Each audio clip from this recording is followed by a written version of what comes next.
Hello guys and welcome to the Freddie Hale Football Podcast, hosted by me, Freddie Hale, and today on the first ever episode of the podcast is going to be a transfer roundup so far and players that have been linked with a move to some of the clubs in the Premier League. Slight disclaimer before this video starts, I was meant to say Wickham season ticket holder instead of Arsenal. That is a big mistake by me. I hope I will not do that again. But anyway, let's get straight into the video. Before you do, please like and subscribe, and let's get straight into the video. Starting this video, we have Arsenal, who have been linked with Partey from Atletico Madrid.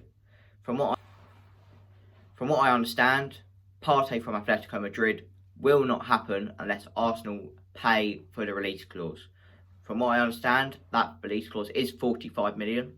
But for me, I do not see this happening, in my opinion. If Arsenal do not pay the money, he will stay at Atletico Madrid. Moving swiftly on, we have Hossim Aouar, I believe. How to pronounce it, I'm not too sure.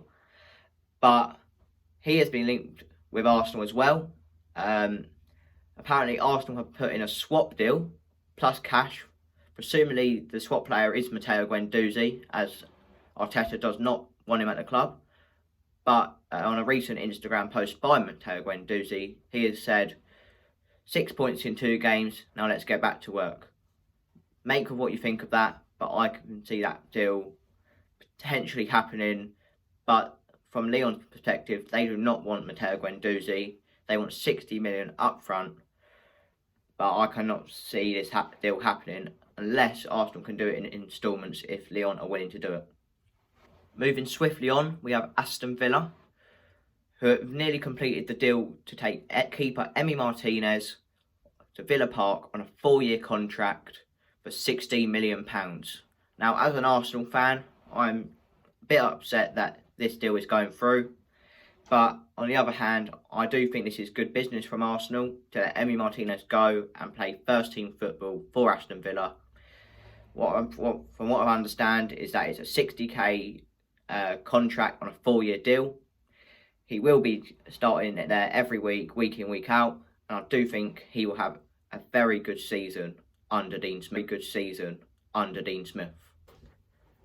Moving on to the next transfer team is Chelsea, who have done a lot of business in the window.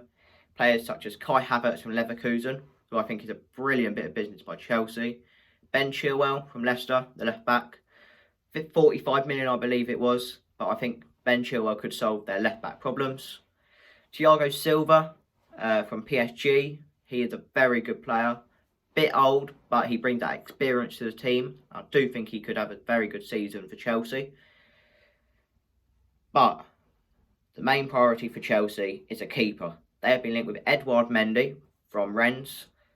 From the information that I have gathered, he made 24 appearances last season for Rennes in Ligue 1, making 9 clean sheets.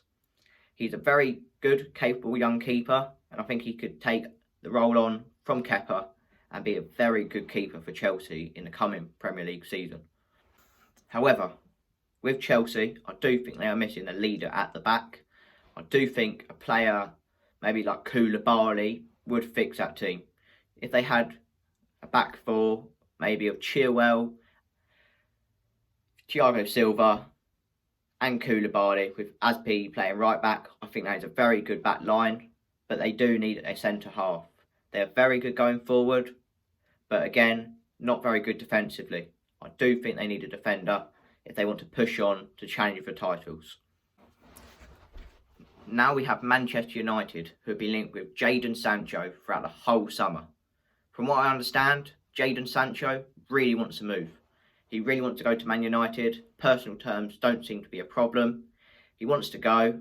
He wants to play in the Premier League. But the problem is for Man United, the valuation.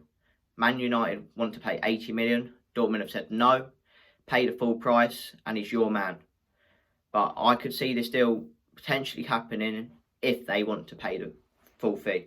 But other than that, Donny van de Beek has joined Manchester United. I think that's a very good signing. He'll add depth to the midfield and a bit of creativity going forward.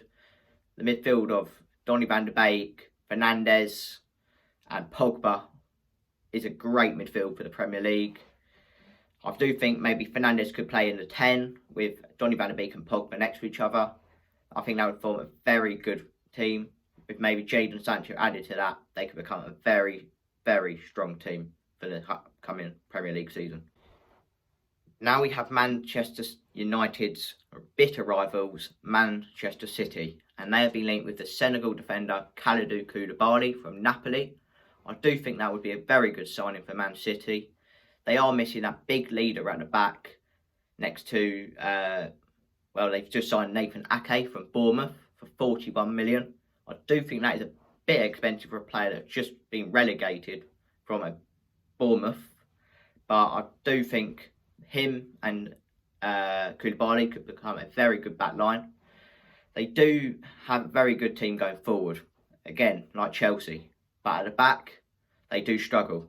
If they do get Koulibaly in, which does look very likely that it will happen, they will form a very good team, and I think they could win the league this year, to be honest. Now, let's get on to Arsenal's bitter rivals, Tottenham Hotspur. And they have signed two good players, in my personal opinion. Højbjerg from Southampton is a great option. He'll add depth to that midfield, and I think he could form a very good relationship with Harry Winks in that midfield. I do think they are missing a backup striker to Harry Kane, for example. A player like Milik from Napoli, who they've been strongly linked with. I do think that would be a very good signing for Spurs. But on the other hand, will they do it? I'm not too sure.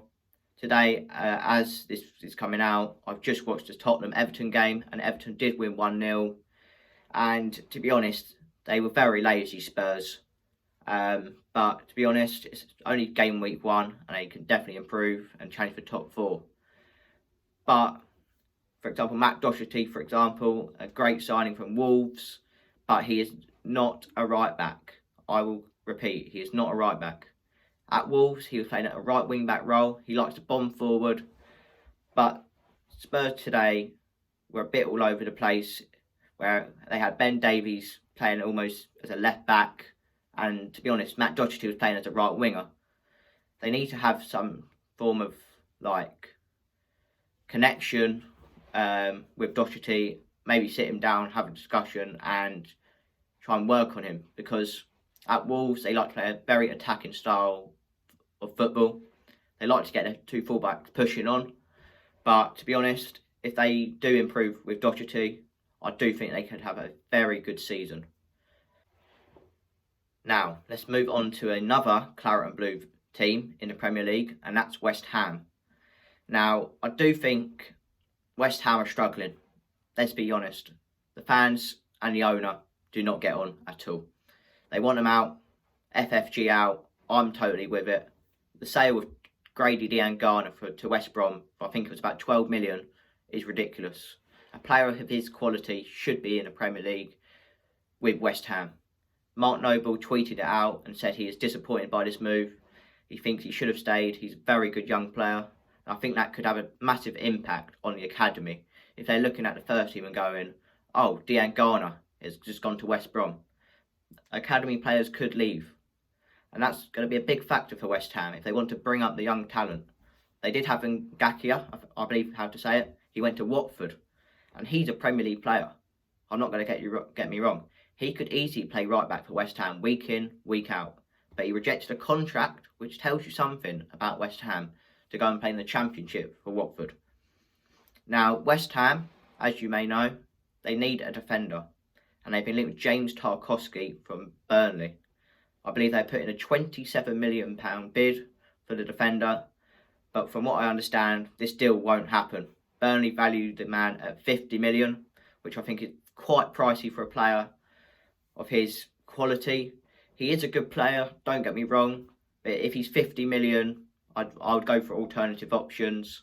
West Ham, you really need to improve, otherwise I could see you going down.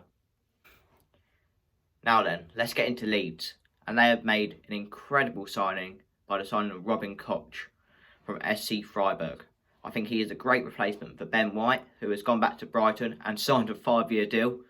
From what I understand, Ben White did want to come back to Leeds, according to his agent, but he is fully concentrated on Brighton. So they've signed Robin Koch from Freiburg, as I said, and I think that is an incredible bit of business by Leeds. They've also signed Rodrigo from Valencia. I think that is an incredible bit of business for 30 million. He has Champions League experience. I'm not saying Leeds will get into the Champions League, but having that experience will probably keep Leeds up. I think they'll stay up. But at the end of the day, they probably need maybe a couple more signings. They have been linked with Rodrigo de Paul from Udinese for 40 million. I do think that could be a good move for Leeds, but will they pay 40 million? I'm not too sure. If they can get him for maybe another 30 million, again like Rodrigo, that could turn out to be a very good move for Leeds United. He'll add creativity to the side. He's very attacking minded. They've already got creativity in the side with Pablo Hernandez, but he is aging and they need a player of Rodrigo de Paul's quality, I believe, and I think they could be a very good team. Calvin Phillips, for example, he's a quality, to be honest. He had a shaky game against Denmark, but at the end of the day, it's his debut.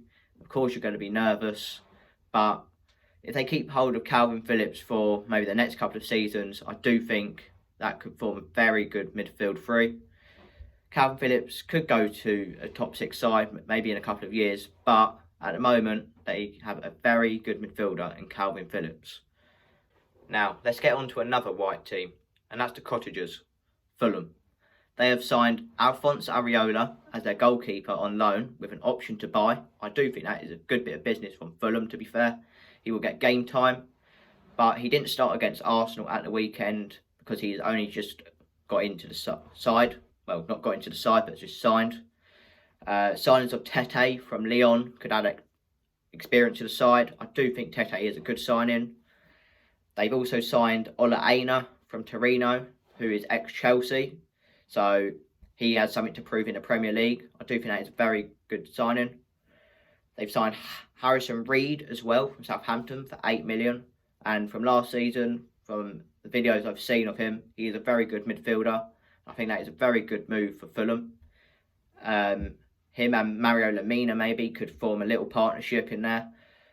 Mario Lemina, for example, on loan from Southampton. I do think Lemina is a good player, don't get me wrong, but they need a bit more signings to go forward, I do think.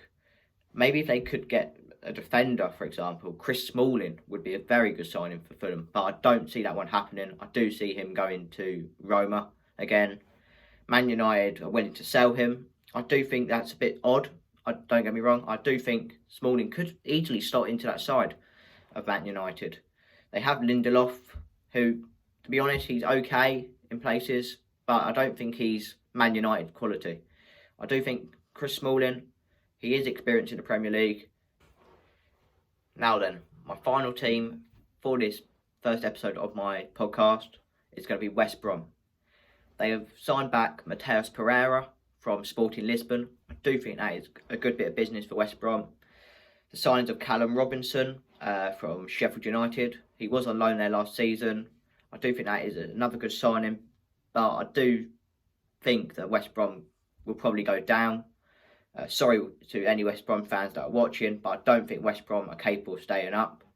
They do have experience in the side, like Kieran Gibbs from Arsenal. I know he's not the best player in the world, but he is Premier League. He is a Premier League player at the end of the day. And he's ex-Arsenal, so he'll add experience to the West Brom side. I do think players like Charlie Austin, he is a good player for West Brom, but I don't think he's Premier League ready.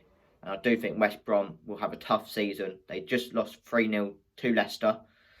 Castagne and 2 goals for Vardy. I heard he scored a penalty, I believe. I do think West Brom are going to struggle this season. They could surprise a couple of teams, but I'm not too confident about West Brom going into the new season. So yeah, that's it for today's video, guys. I hope you enjoyed, and I'll see you guys on the next podcast. Goodbye for now.